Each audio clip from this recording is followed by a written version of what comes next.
Hi, I'm Dan Sullivan from Irregular Choice, and I'm here in our Melbourne Swanston St store, and I'm here with Maria from Sarsparilly.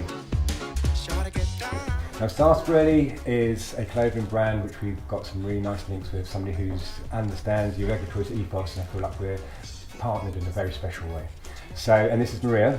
So, I actually started Sarsparilly about 10 years ago. I wanted to be a fashion designer since I was 11, and I used to dream about being Janet Jackson's costume designer. So it wasn't always the vintage stuff, it was, Janet Jackson's a little bit more futuristic. Yeah, it was always kind of theatrical. Yeah. It was always glitzy, it was always bright and fun. It was always like that. Yeah, always. That is.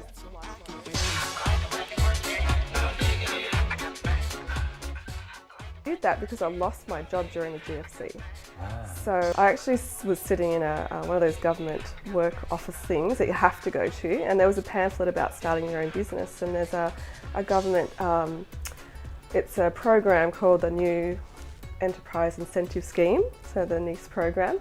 And you can start a business through there, and the government supports you by giving you mentors, putting you through a small business course. Oh, that's cool. Yeah, so I did that, and that's how Sarsparilly started. But I actually fell pregnant during that course, and so I could only work up to the point like 8 months pregnant, and then it was just too much because I was doing markets. That's a lot going on.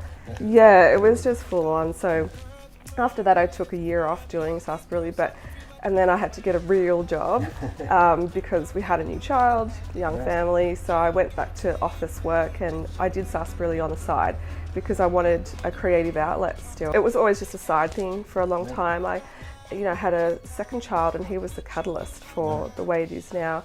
My husband got ill, and my son was born with Down syndrome, and he needed open heart surgery and bowel surgery at birth.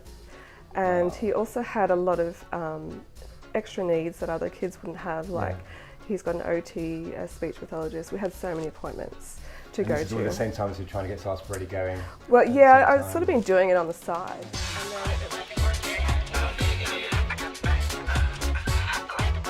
And I just asked my husband, I needed to be available for him and for our youngest and my whole family, and working an office job with those set hours is really difficult to be available to go to those appointments. So I said, you know what, can I just start this brand full on, full force? And so my husband's very supportive and said, so he's pretty supportive. Yeah, he's very supportive.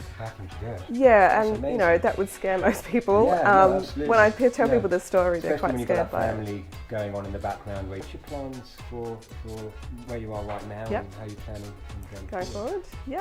So this year we've got a few collections coming out.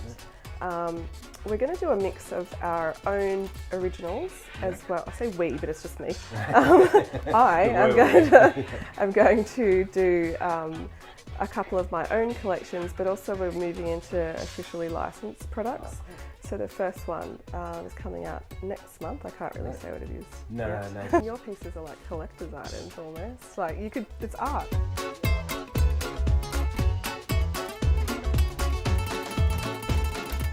Not that you can't wear it, wearable art. I find it hard to, people say, oh, they're art, and they're this, that, and the other.